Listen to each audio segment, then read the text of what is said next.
Capítulo 10. Los dos lenguajes de la providencia. Son muchas las maneras en que Dios procura dársenos a conocer y ponernos en comunión con Él. La naturaleza habla sin cesar a nuestros sentidos. El corazón que esté preparado quedará impresionado por el amor y la gloria de Dios, según lo revelan las obras de sus manos. El oído atento puede escuchar y entender las comunicaciones de Dios por las cosas de la naturaleza. Los verdes campos, los elevados árboles, los capullos y las flores, la nubecilla que pasa, la lluvia que cae, el arroyo que murmura, las glorias de los cielos hablan a nuestro corazón y nos invitan a conocer a aquel que lo hizo todo. Nuestro Salvador entrelazó sus preciosas lecciones con las cosas de la naturaleza, los árboles, los pájaros, las flores de los valles, las colinas, los lagos y los hermosos cielos, así como los incidentes y las circunstancias de la vida diaria, fueron todos ligados a las palabras de verdad, para que así sus lecciones fuesen traídas a menudo a la memoria, aún en medio de los cuidados de la vida de trabajo del hombre. Dios quiere que sus hijos aprecien sus obras y se deleiten en la sencilla y tranquila hermosura con que Él adornó nuestra morada terrenal. Él es amante de lo bello y sobre todo ama la belleza del carácter, que es más atractiva que todo lo externo, y quiere que cultivemos la pureza y la sencillez, gracias características de las flores. Si tan solo queremos escuchar, las obras que Dios creó nos enseñarán preciosas lecciones de obediencia y confianza. Desde las estrellas que en su carrera sin huella por el espacio siguen de siglo en siglo los derroteros que les asignó, hasta el átomo más diminuto, las cosas de la naturaleza obedecen a la voluntad del Creador, y Dios cuida y sostiene todo lo que creó. El que sustenta los innumerables mundos diseminados por la inmensidad, también tiene cuidado del gorrioncillo que entona sin temor su humilde canto. Cuando los hombres van a su trabajo o están orando, cuando se acuestan por la noche o se levantan por la mañana, cuando el rico se sacia en el palacio o cuando el pobre reúne a sus hijos alrededor de su escasa mesa, el Padre Celestial vigila tiernamente a todos. No se derraman lágrimas sin que Él lo note, no hay sonrisa que para Él pase inadvertida. Si creyéramos implícitamente esto, desecharíamos toda ansiedad indebida. Nuestras vidas no estarían tan llenas de desengaños como ahora, porque cada cosa, grande o pequeña, se dejaría en las manos de Dios, quien no se confunde por la multiplicidad de los cuidados, ni se abruma por su peso. Entonces nuestra alma gozaría de un reposo que muchos desconocen desde hace largo tiempo. Cuando vuestros sentidos se deleitan en la amena belleza de la tierra, pensad en el mundo venidero que nunca conocerá mancha de pecado ni de muerte, donde la faz de la naturaleza no llevará más la sombra de la maldición. Represéntese vuestra imaginación la morada de los salvos, y recordad que será más gloriosa que cuanto pueda figurarse la más brillante de la imaginación. En los variados dones de Dios en la naturaleza no vemos sino el reflejo más pálido de su gloria. Está escrito: cosas que ojo no vio ni oído oyó, y que jamás entraron en pensamiento humano, las cosas grandes que Dios ha preparado para los que le aman. El poeta y naturalista tiene muchas cosas que decir acerca de la naturaleza, pero es el creyente quien más goza de la belleza de la tierra, porque reconoce la obra de las manos de su Padre y percibe su amor en la flor, el arbusto y el árbol. Nadie que no los mire como una expresión del amor de Dios al hombre puede apreciar plenamente la significación de la colina, del valle, del río y del mar. Dios nos habla mediante sus obras providenciales y la influencia del Espíritu Santo en el corazón. En nuestras circunstancias y ambiente, en los cambios que suceden diariamente en torno nuestro, podemos encontrar preciosas lecciones. Si tan solo nuestros corazones están abiertos para recibirlas. El salmista, rastreando la obra de la providencia divina, dice: la tierra está llena de la misericordia de Jehová. Salmos 33:5. Quien sea sabio, observe estas cosas y consideren todos la misericordia de Jehová. Salmos 107:43. Dios nos habla también en su palabra. En ella tenemos en líneas más claras la revelación de su carácter, de su trato con los hombres y de la gran obra de la redención. En ella se nos presenta la historia de los patriarcas y profetas y otros hombres santos de la antigüedad. Ellos estaban sujetos a las mismas debilidades que nosotros. Santiago 5:17. Vemos cómo lucharon entre descorazonamientos, como los nuestros, cómo cayeron bajo tentaciones como hemos caído nosotros, y sin embargo cobraron nuevo valor, y vencieron por la gracia de Dios, y recordándolos, nos animamos en nuestra lucha por la justicia. Al leer el relato de los preciosos sucesos que se les permitió experimentar, la luz, el amor y la bendición que les tocó gozar y la obra que hicieron por la gracia a ellos dada, el Espíritu que los inspiró enciende en nosotros un fuego de santo celo, un deseo de ser como ellos en carácter y de andar con Dios como ellos. El Señor Jesús dijo de las Escrituras del Antiguo Testamento, y cuanto más cierto es esto acerca del Nuevo. Ellas son las que dan testimonio de mí. Juan 5:39. El Redentor, aquel en quien se concentran vuestras esperanzas de la vida eterna. Sí, la Biblia entera nos habla de Cristo. Desde el primer relato de la creación, del cual se dice, sin Él, nada de lo que es hecho fue hecho.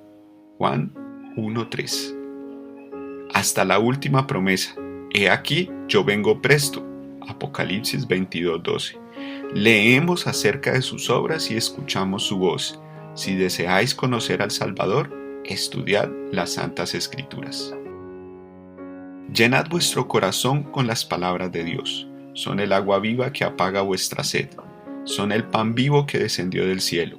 Jesús declara, a menos que comáis la carne del Hijo del Hombre y bebáis su sangre, no tendréis vida en vosotros.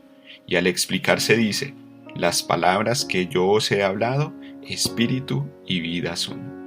Juan 6:53 y 63. Nuestros cuerpos viven de lo que comemos y bebemos, y lo que sucede en la vida natural sucede en la espiritual. Lo que meditamos es lo que da tono y vigor a nuestra naturaleza espiritual. El tema de la redención es un tema que los ángeles desean escudriñar. Será ciencia y el canto de los redimidos durante las interminables edades de la eternidad. ¿No es un tema digno de atención y estudio ahora? La infinita misericordia y el amor de Jesús. El sacrificio hecho en nuestro favor demandan de nosotros la más seria y solemne reflexión. Debemos espaciarnos en el carácter de nuestro querido Redentor e Intercesor. Debemos meditar en la misión de aquel que vino a salvar a su pueblo de sus pecados. Cuando contemplemos así los asuntos celestiales, nuestra fe y amor serán más fuertes y nuestras oraciones más aceptables a Dios, porque se elevarán acompañadas de más fe y amor. Serán inteligentes y fervorosas.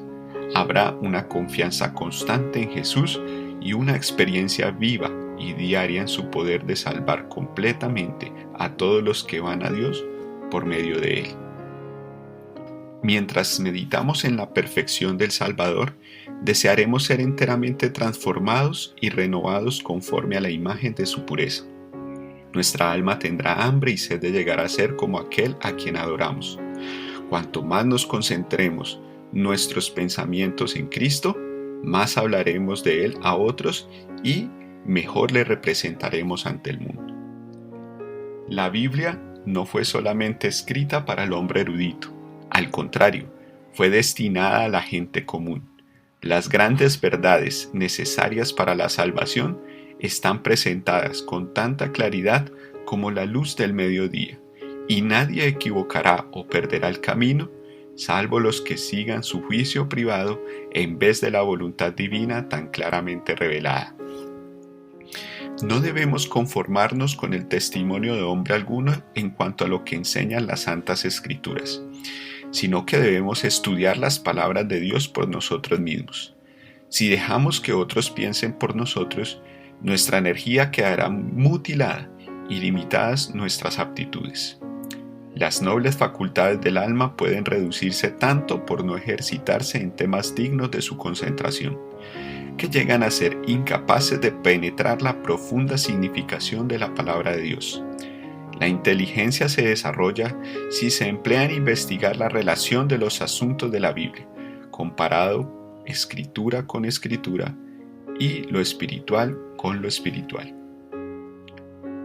No hay ninguna cosa mejor para fortalecer la inteligencia que el estudio de las Santas Escrituras. Ningún otro libro es tan potente para elevar los pensamientos, para dar vigor a las facultades, como las grandes y ennoblecederas verdades de la Biblia. Si se estudiara la palabra de Dios como se debe, los hombres tendrían una grandeza de espíritu, una nobleza de carácter y una firmeza de propósito que raramente pueden verse en estos tiempos. No se saca sino un beneficio muy pequeño a una lectura precipitada de las Sagradas Escrituras. Uno puede leer toda la Biblia y quedarse, sin embargo, sin ver su belleza o comprender su sentido profundo y oculto. Un pasaje estudiado hasta que su significado no sea claro y evidente sus relaciones con el plan de salvación resulta de mucho más valor que la lectura de muchos capítulos sin un propósito determinado y sin obtener una instrucción positiva. Tened vuestra Biblia a mano, leedla cuando tengáis oportunidad, fijad los textos en vuestra memoria, aún al ir por la calle podéis leer un pasaje y meditar en él hasta que se grabe en la mente. No podemos obtener sabiduría sin una atención verdadera y un estudio con oración. Algunas porciones de la Santa Escritura son en verdad demasiado claras para que se puedan entender mal, pero hay otras cuyo significado no es superficial y no se discierne a primera vista. Se debe comparar pasaje con pasaje. Debe haber un escudriñamiento cuidadoso y una reflexión acompañada de oración, y tal estudio será abundantemente recompensado. Como el minero descubre vetas de precioso metal ocultas debajo de la superficie de la tierra, así también el que con perseverancia escudriña la palabra de Dios en busca de sus tesoros escondidos, encontrará verdades del mayor valor ocultas a la vista del investigador descuidado. Las palabras de la inspiración, meditadas en el alma, serán como ríos de agua que emanan de la fuente de vida. Nunca deben estudiar las Sagradas Escrituras sin oración. Antes de abrir sus páginas debemos pedir la iluminación del Espíritu Santo, y ésta nos será dada. Cuando Natanael fue al Señor Jesús, el Salvador exclamó: «He aquí verdaderamente un israelita en quien no hay engaño». Dícele Natanael: «¿De dónde me conoces?». Y Jesús respondió: «Antes que Felipe te llamara, cuando estabas bajo la higuera, te vi». Juan 1, 47 y 48. Así también nos verá el Señor Jesús en los lugares secretos de oración si le buscamos para que nos dé luz y nos permita saber lo que es la verdad. Los ángeles del mundo de luz acompañarán a los que busquen con humildad de corazón la dirección divina. El Espíritu Santo exalta y glorifica al Salvador. Está encargado de presentar a Cristo, la pureza de su justicia y la gran salvación que obtenemos por él. El Señor Jesús le dijo: «El Espíritu tomará de lo mío y os lo anunciará». Juan 16:14. El Espíritu de verdad es el único maestro eficaz de la verdad divina. ¿Cuánto no estimará Dios a la raza humana, siendo que dio a su Hijo para que muriese por ella, y manda su Espíritu para que sea de continuo el maestro y guía del hombre?